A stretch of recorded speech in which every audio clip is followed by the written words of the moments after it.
Welcome to another edition of the Willy Bragg Show. Happy Thursday to y'all. I normally, as a general rule, do not live stream on Thursday, but I'm live streaming tonight because I won't be live streaming tomorrow night, Friday. I have to go to work early again tomorrow, and it'll just kind of impede on what I need to do because I'm going to need all my sanity for tomorrow night. So you don't want to hear about my personal shit, do you? I know I don't. So anyway, yes. So welcome to the Willy Bragg Show. We have here on the YouTube chat line. And we have Warren and hey, how are you doing today? We have Desert Mantis, and Desert Mantis says Hillary Clinton walks into a bar with a pig on a leash. That's no way to talk about Bill Clinton. The bartender looks at them and says, "You can't bring that cow in here." Hillary replied, It's a pig, not a cow." Punchline below. The bartender says, "I was talking to the pig. Get it?" I see Hillary Clinton not as a cow, not as a pig. I see Hillary Clinton as a female dog. And that's, yeah. So Daniel Berry Sports Highlight says, yo. And I'm saying yo back. Let's see. Let's see. Do we have anybody else here on the chat line? We have Chuck's Intergalactic UFO show. And how are you doing today? And let's see. That's funny. Willy is the Bob Newhart of this generation. Okay.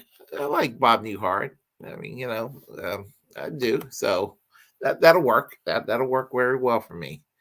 So what I want to do before we get started, I'm going to tease y'all a little bit of what we're going to talk about. So give me a moment here, and hold on a second here. We'll get started. Who is deciding what and what isn't misinformation? Google, Facebook, Twitter? You want Elon Musk deciding what is misinformation? The government? The American government? You want the American government to decide what is true and what isn't for you? You want them to wipe your ass too? You little baby? Little here comes the airplane looking motherfucker? Like, yeah, the government and billionaire run corporations have never been wrong. What? Are you listening to yourself? Now, some people will see this video and they'll be like, shoo, are you really defending people who post misinformation and hate speech and are toxic online? Yes, because that's what free speech is. Like Noam Chomsky said, if we don't believe in freedom of expression for people we despise, we don't believe in it at all. Who is... Yes, and Shoe on Head is correct. And there's been this campaign against misinformation for quite a while, quote unquote, and it's something that's very annoying to hear. It's just a talking point about Russian bots and all this sort of thing, and this country and that country is spreading information, and it's really annoying, and so and it's a roundabout way to try to go and silence people, and the latest person doing this is Hillary Clinton, and here is what she's got to say, and I'll go into it in an article I found in a minute here. I've been wanting to talk about this for a while. All right, so let me go ahead and get the Twitter thing here ready. Nope, that's not it. This is it. Okay. Alrighty. And here we go. In 2016. But I also think there are Americans who are engaged in this kind of propaganda. And whether they should be civilly or even in some cases criminally charged is something that would be a better deterrence because than boosting Trump back in 2016. But I also think there are Americans who are engaged in this kind of propaganda. And whether they should be civilly or even in some cases criminally charged is something that would be a better deterrence because then. So basically what Hillary Clinton said, I played it twice.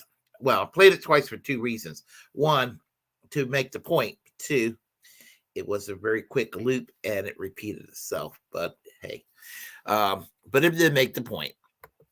And the point is this, that Hillary Clinton wants to silence her political opponents. She is still sore about losing the 2016 election. She needed somebody to blame.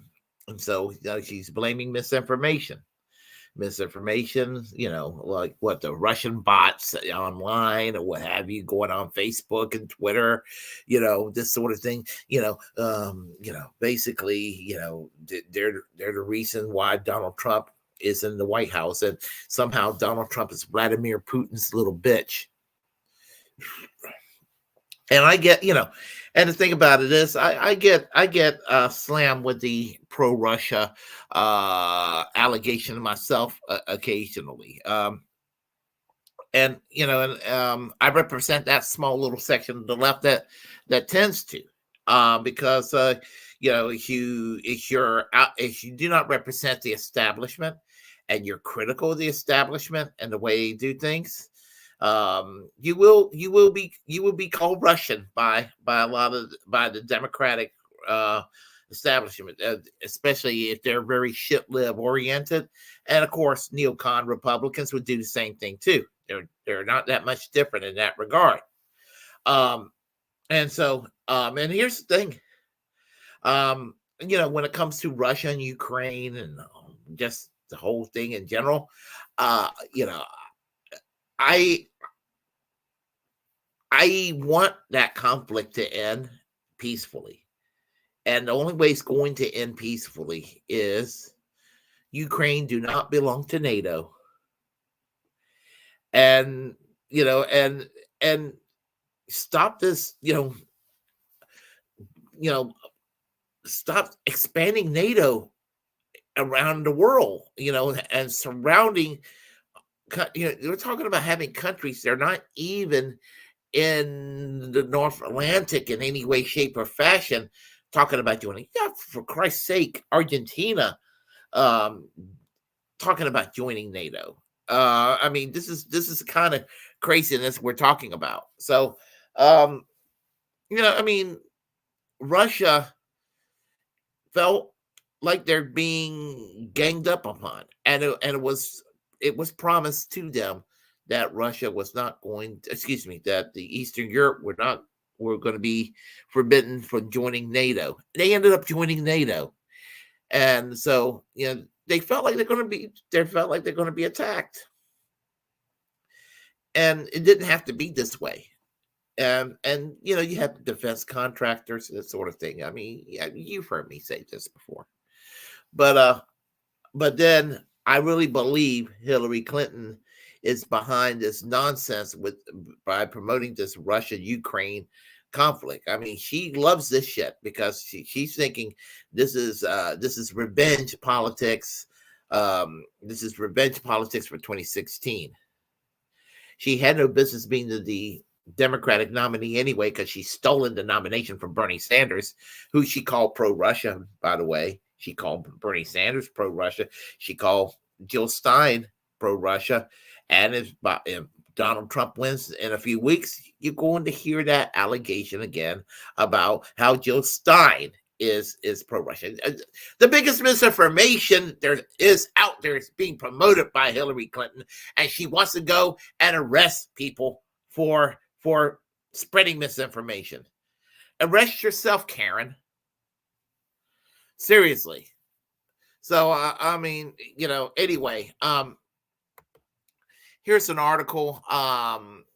It's from, I'm not familiar with the publication, Unheard, but I thought it was interesting just to talk about Hillary Clinton's desire to destroy the First Amendment by jailing people for misinformation. Hillary Clinton jail Americans post misinformation by Laurel Duggan, September 17, 2024. Americans should be charged for amplifying Russian disinformation in support of Donald Trump, Hillary Clinton claimed during an interview with MSNBC Rachel Maddow yesterday. Russian propaganda efforts, the former presidential candidate warned, have only become more advanced since 2016 and continue to pose a threat in U.S. elections. In response, the U.S. government needs to prosecute Americans who spread Russian disinformation, she argued. It's important to indict the Russians, just as Robert Mueller indicted a lot of the Russians who were engaged in the direct election interference and boosting Trump back in 2016, the former presidential candidate said. But I also think that there are Americans who are engaged in the kind of propaganda, and whether they should be civilly or even in some cases criminally charged is something that would be a better deterrence, because the Russians are unlikely, except in a very few cases, to ever stand trial in the United States. So you can see where she has disdain for the First Amendment here. Right-wing influencers, including Tim Pool, Dave Rubin, Benny Johnson, were allegedly duped into working for a company which is in fact the arm of the Kremlin, according to the Department of Justice indictment against the Russian actor last week. Russia's goal was allegedly to amplify U.S. divisions over the war in the Ukraine. Clinton has long blamed Russian interference for her loss in the 2016 presidential election. She credited the DOJ for an investigation into Russian propaganda efforts in the U.S., but argued that we are just at the beginning of uncovering everything that Russia, not just Russia, other countries have done or doing to influence our election. It's funny because the Democrats are obsessed with Russia.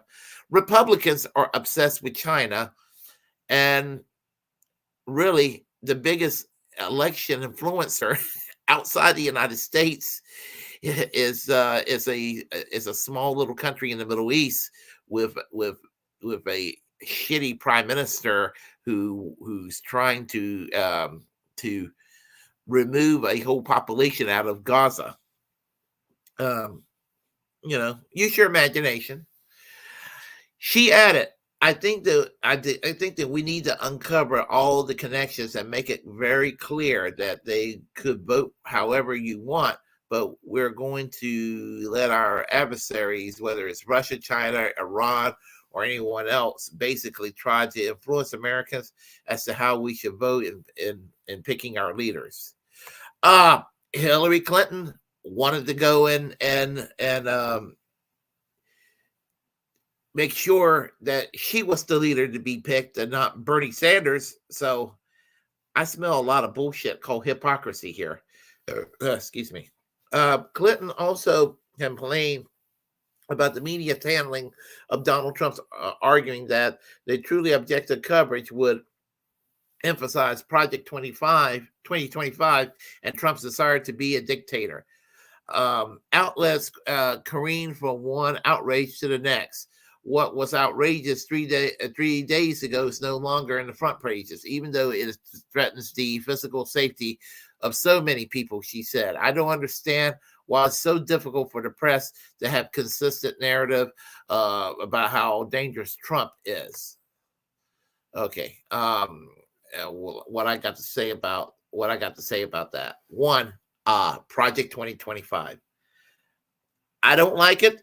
I'm opposed to Project 2025, but while I have a problem with Project 2025, we've been under Project 2025 since the days of Ronald Reagan.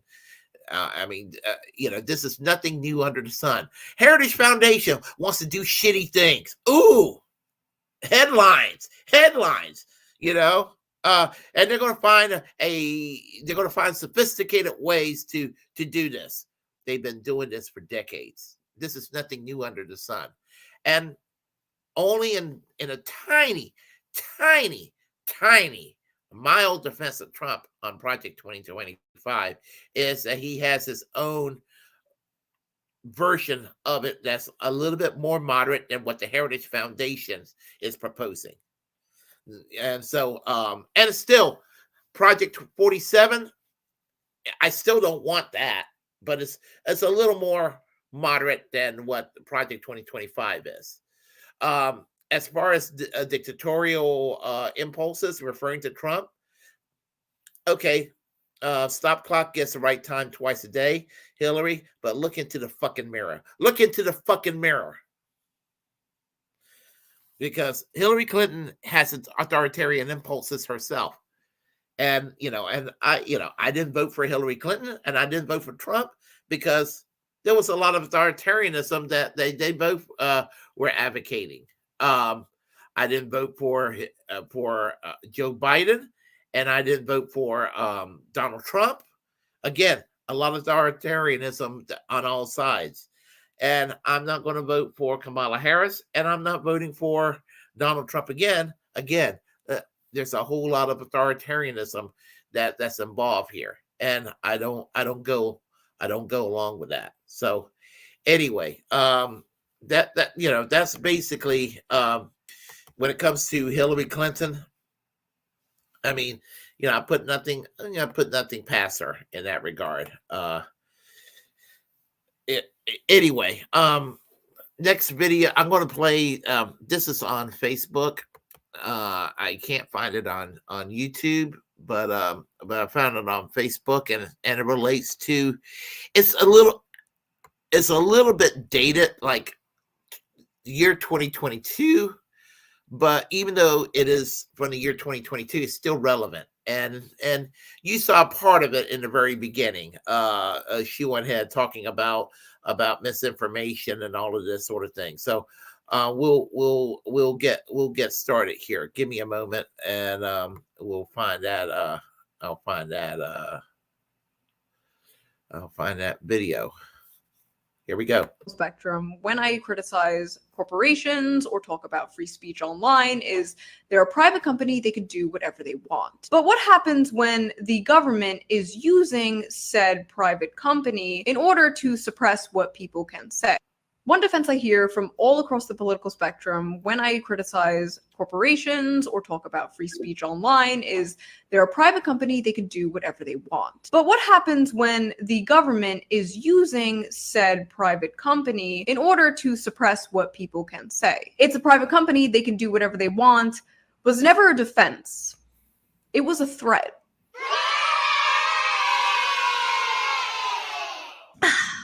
Feels so good to be vindicated. Actually, no, it doesn't. Feels awful. This is a 100% pure, unfiltered, unscripted rant, just like the old days. So forgive me if I randomly go off topic, but this is a very interesting story, and it absolutely could not wait for the next Hell World like 4 months from now. But according to a new, very detailed report from The Intercept, the DHS, the Department of Homeland Security, has been closely working with social media to monitor and censor people. Wow! Who could have seen this coming?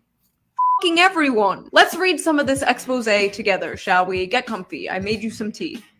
Here you go. The Department of Homeland Security is quietly broadening its effort to curb speech it considers dangerous. Years of internal DHS memos, emails, and documents obtained via leaks and an ongoing lawsuit, as well as public documents, illustrate an expansive effort by the agency to influence tech platforms. Behind closed doors and through pressure on private platforms, the US government has used its power to try and shape online discourse. Ah yes, the government and corpos. Two of a thing I hate, working together.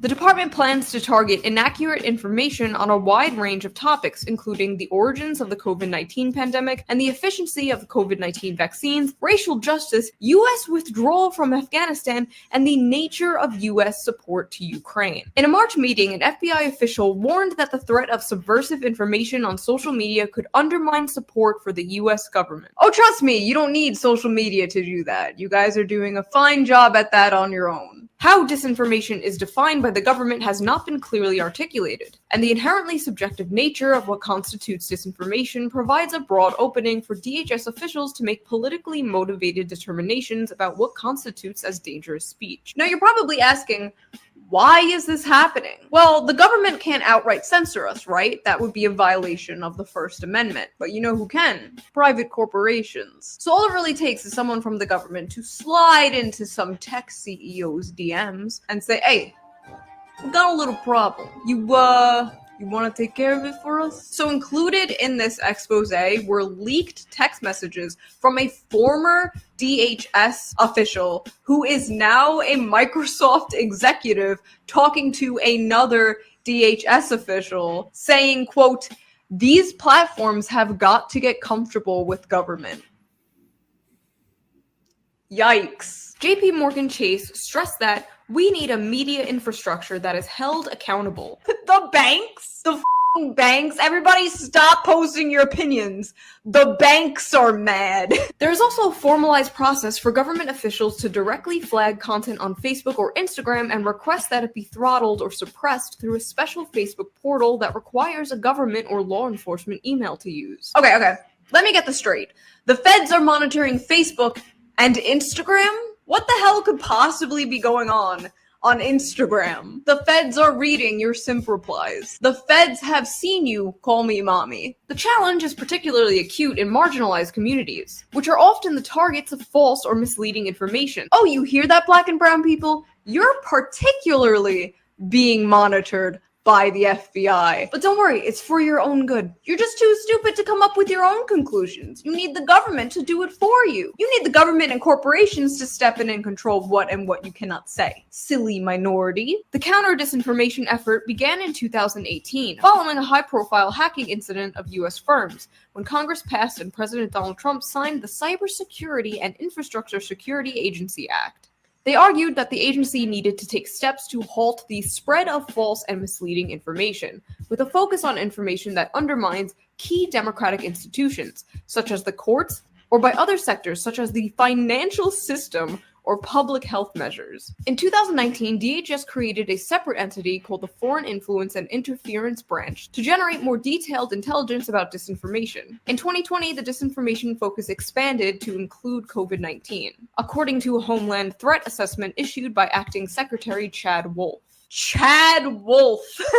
This apparently started during the Trump administration and continued into the Biden administration. So this is not even a left versus right thing. This is once again an us versus them thing. But it will no doubt once again be turned into a left versus right thing because the two-party system and its consequences have been a disaster for the American race. Sorry, it appears I have already popped off. In 2004, DHS officials faced pressure from the George W. Bush administration to heighten the national threat level for terrorism in a bid to influence voters prior to the election. According to former DHS Secretary Tom Ridge, U.S. officials have routinely lied about an array of issues, from the causes of its wars in Vietnam and Iraq to their more recent around the role of National Institutes of Health in funding the Wuhan Institute of Virology's coronavirus research. Now, for those of you who don't know, the DHS was literally created in response to 9/11. So now, instead of going after Muslims, they're going after you for posting things that will be mainstream headlines in 6 months. Basically, this is their new war on terror,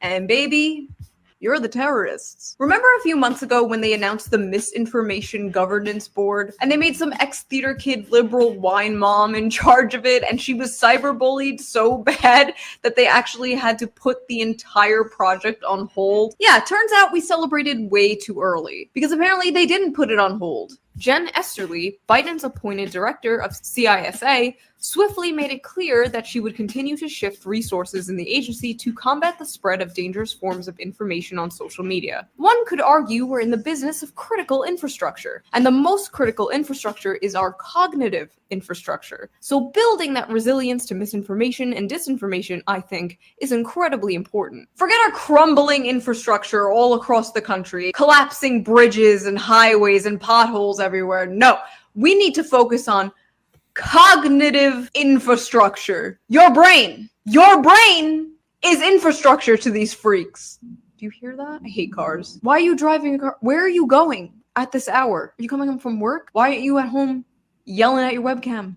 Cars. Where's my high-speed rail? In June, the same DHS Advisory Committee of CISA, which includes Twitter head of legal policy, trust and safety, Vijaya Gadde, God, I'm so white, and University of Washington professor Kate Starbird, drafted a report to the CISA director calling for an expansive role for the agency in shaping the information ecosystem. Facebook and Twitter accounts flagged by the DHS or its partners as dangerous forms of disinformation or potentially foreign influence were clearly parody accounts or accounts with virtually no followers or influence. So when this topic comes up, people always ask me, like, well, shoot, misinformation is a very big problem. It's dangerous. Like, what should we do about it? And in a normal, sane world, nothing. To combat misinformation, you would fill the internet with correct information, I suppose. You could probably start by not banishing people to little corners of the internet in echo chambers where they're just surrounded by people who agree with them, where they just all have their potentially wrong facts validated to each other. Hell, I don't even mind those little fact check blurbs that like Twitter has that will show up on people's posts, as long as people aren't being banned or censored. But I have two issues with the fact checking thing. One, it honestly just ruins jokes.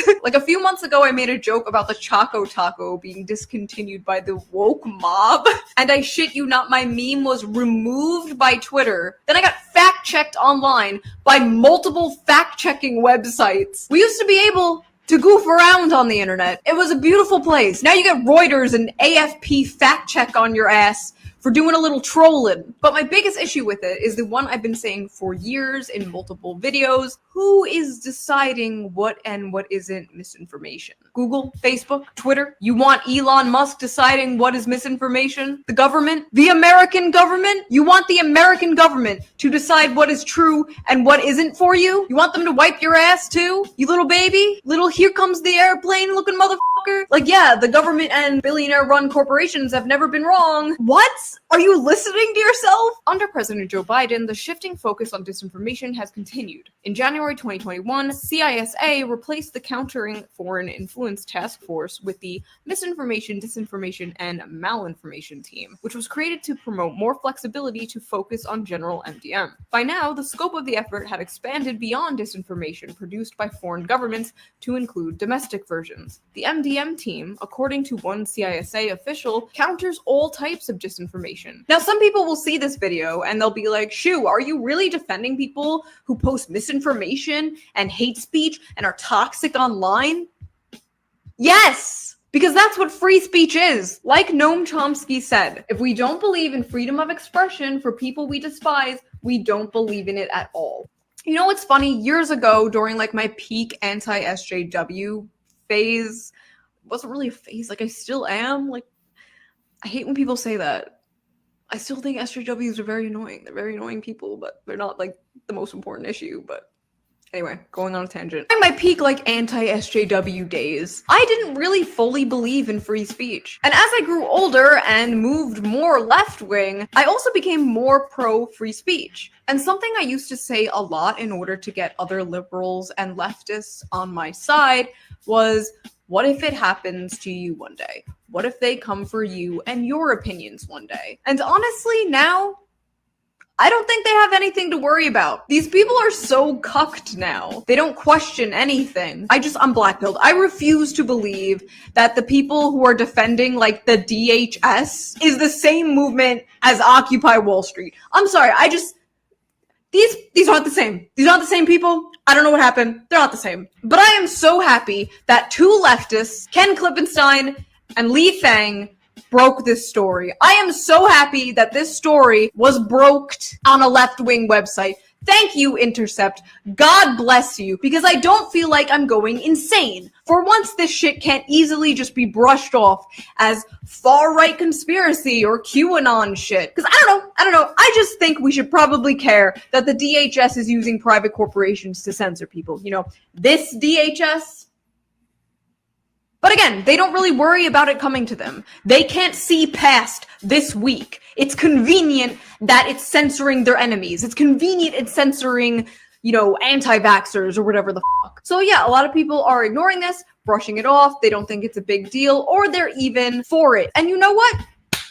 Good for them. It must be great. Always conveniently having the good approved opinions. Let's hope that doesn't change. So that one defense I hear from all across the political spectrum when I criticize corporations or talk about free speech online is they're a private company, they can do whatever they want. But what happens when the government is using said private company in order to suppress what people can say? It's a private company, they can do whatever they want, was never a defense.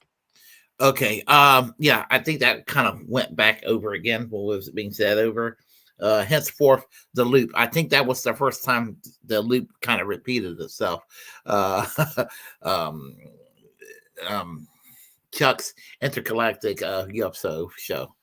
But you got the gist of what She on Head was saying, and it's a little dated because it came back. This came out in 2022. This video, but it kind of feeds on into the present because like Shoe on Head says, because she's here right now. Isn't that right, Shoe? Yes, that's correct. Everything I said, I still stand by in the year 2024. Oh my God. Anyway, getting back to what I was saying here. All kidding aside. Yes. Yeah, I mean, things haven't changed. I mean, there was this attempt at a disinformation governance board to go and to fight misinformation. And I remember that. I remember how, I was so outraged when that happened. And there was a lot of liberals that had a cavalier attitude, you know, toward it. And I was just like, no. You don't have a cavalier attitude. When you had this Nomiki Kant looking cow, Nina Yankowicz, you know, who was supposed to head this disinformation governance board, and you know, she did get trolled. I got blocked by her, by the way. You know, I mean, she just started blocking everybody, including me. So, you know, as I said, she blocked me as quickly as she blocked me as quickly as Nomiki Kant's blocked me. So, what does that tell you? You know, so but she was also trying, even prior to this, all this, she was actually trying to take down. She basically declared war on the gray zone. And I mean, seriously, I mean, she was literally trying to take down the gray zone, you know, because she's Ukrainian American. She's of Ukrainian descent. And the gray zone has a reputation, whether it's true or not, they have a reputation of having a pro-Russia bias. You know, and you know, it's been uttered by people like Yankowicz. It's part of the reason why I parted ways with the Young Turks when they started attacking the gray zone. They engaged in this sort of attack too. Anyway, but the point I'm trying to make is that there are people that have been trying to take down when you're a truth teller, they're going to try to attack you. And that's what it comes down to. And people do not like truth tellers, because when you have truth tellers out there, you are a threat to the established order. And they have been, again, groups like the Gray Zone. I mean, the first lady of the Ukraine, Zelensky, she convinced the Web Summit that met in Portugal, I believe last year, to disinvite the Gray Zone. So that's just an example of what goes on there. But this disinformation campaign against disinformation, and when you see liberals surely this sort of thing, liberals, you better watch out, because if Trump gets in there, and there's a chance he could win this election.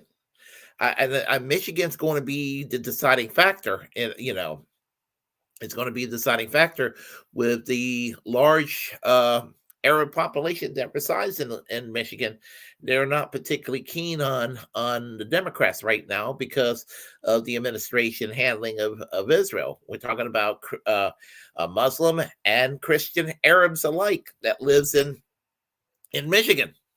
They're not particularly keen on what Israel's doing in Gaza. So here's the thing. Trump wins this election. If you liberals still believe in censorship, they get the reputation of being pro censorship. Some of them is true, like the people like Nomiki Konst and Nina Yankowicz. But the thing is, if you go and support censorship, you're going to get silenced yourself when the Republicans get back in, because they're pro censorship too. The only thing I will say, I've always said this about liberals: when liberals favor censorship, the only reason I respect their support for censorship, I oppose their position, but I respect their conviction more than a conservative who supports censorship, because a lot of conservatives will tell you, I'm for free speech, as they censor and silence. They're lying. At least when a liberal say they're for censorship, they're telling you the truth. They're saying, hey, I support censorship. They're just being forthright and honest. A lot of people on the right will tell you, beating their chest and saying how alpha and nobody can hurt their feelings. I'm for free speech. And then you go challenge their narrative, and then they become little bitches and little cry bullies, as they normally are. And you go to them enough, they'll collapse like a deck of cards. So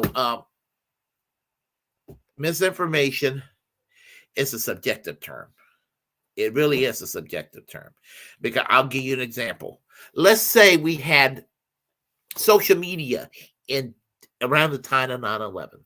Let's say 2001, 2002. 2001, 9/11 happened. Tragedy, whatever. We had Facebook, we had Twitter, we had YouTube, we had all this shit that we will eventually have later on. Okay? And we all know in the year 2024, even the biggest proponents of the Iraq war today look back and be like, yeah, we're kind of wrong on that one. And she did this disinformation thing. People who were saying there are no weapons of mass destruction, there's no relationship between Saddam Hussein and Osama bin Laden.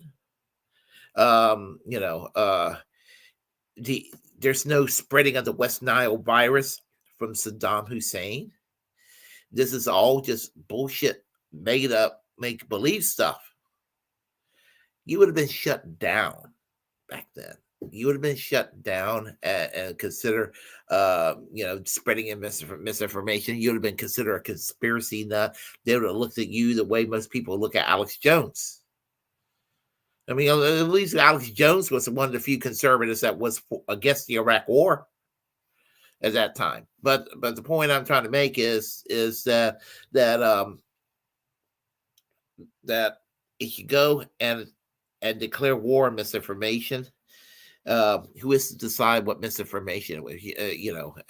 Even if it's not done from the government, you have these major platforms with a board of major media companies like MSNBC, CNN, Fox News. You want them to decide for you what someone could say is considered valid information?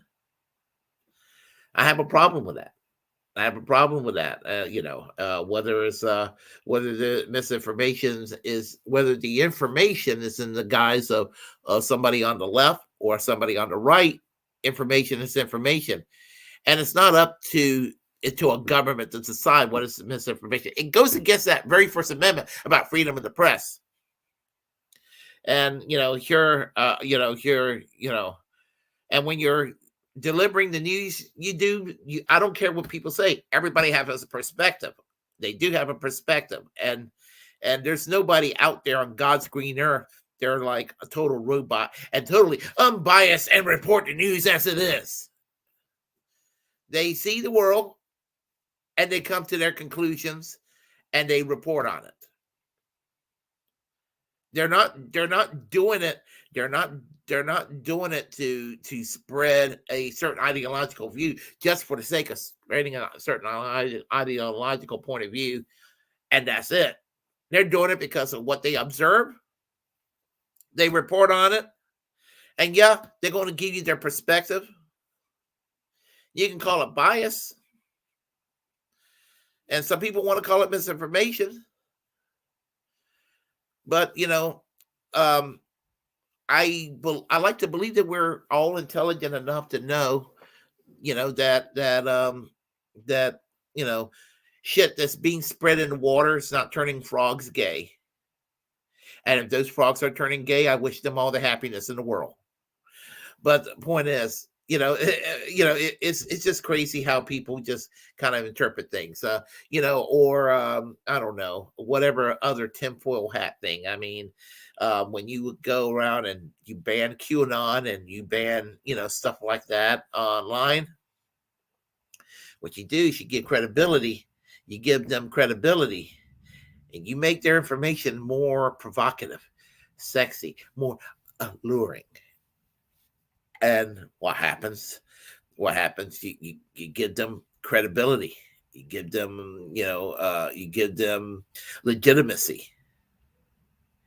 And that's where I think a lot of things has gone in a very wrong direction. So, as I said, I am a big proponent of free speech and a very radical proponent of it. And I know I talk a little bit too much about it, but I'm tribalistic as a leftist to know that free speech absolutism is the best friend of the left. And we have to go and champion it. And we got to go and let people know where we stand on principle, because we need a leg to stand on when trouble heads our way. And we do not need to look like hypocrites toward Middle America. I mean, I've already had some people telling me that they don't know they never heard conservatives engaging in cancel culture. I don't know what planet did they live on when they say that. Especially this one person that said that to me.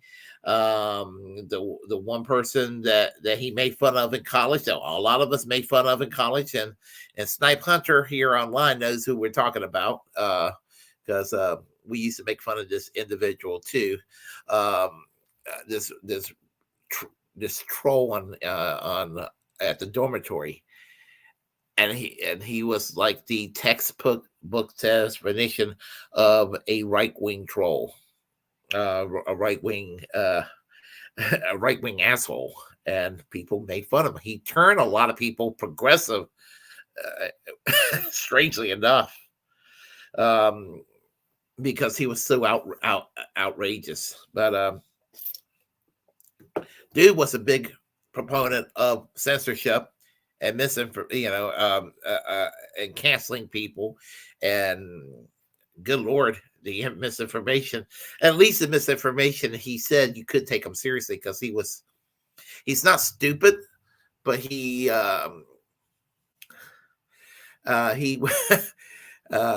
if I would describe you, if I describe him to you, y'all would not believe it. You would think it's a made up caricature of, it was a made up caricature conjured up in my head. And my friend Snipe Hunter will tell you otherwise. This person is for fucking real. Okay? this person would never watch the Willy Bragg show, doesn't even know the Willy Bragg show exists.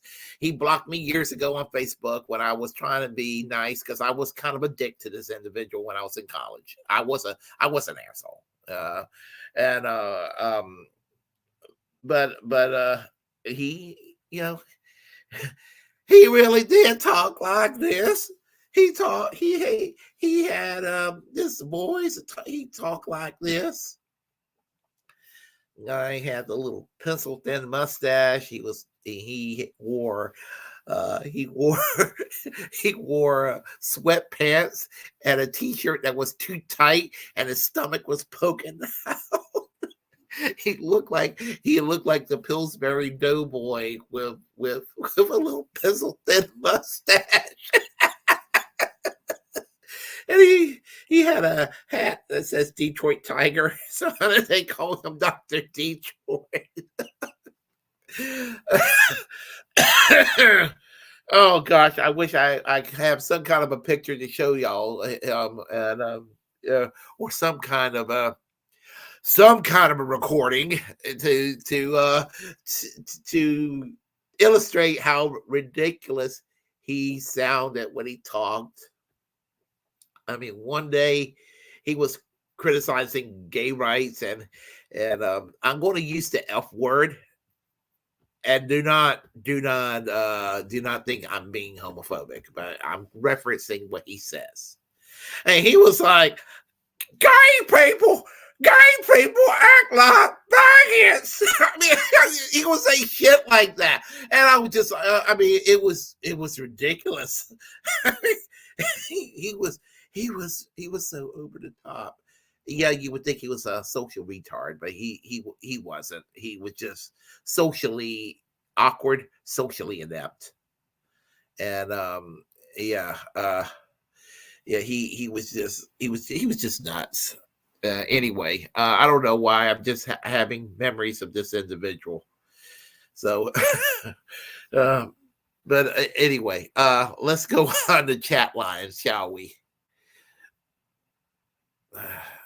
I hope everybody's doing well tonight.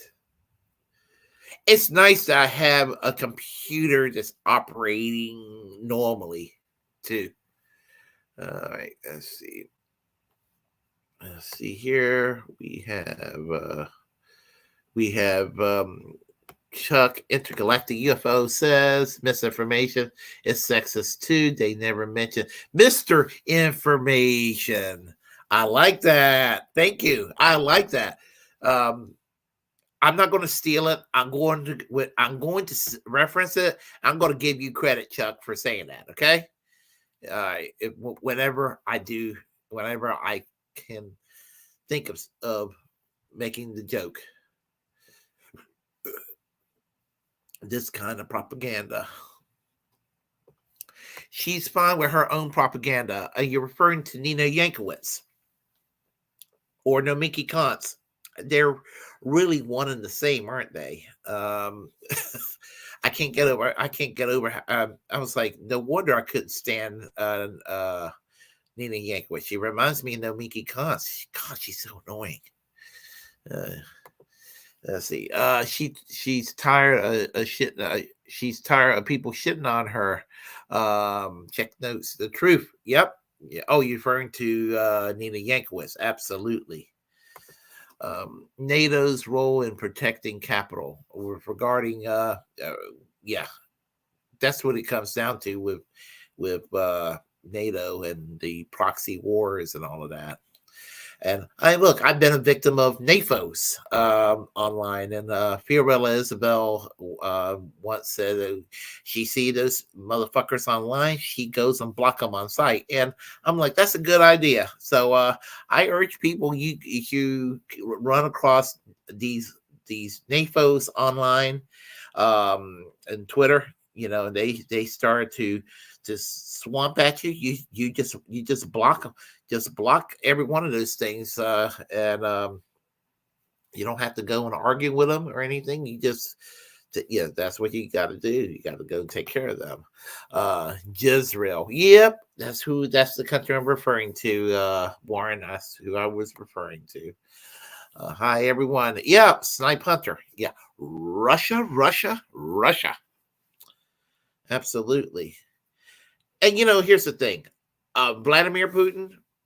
Would I vote for Vladimir Putin? Absolutely not. I mean, I would not. I would not belong. I would not vote for Vladimir Putin if I lived in Russia.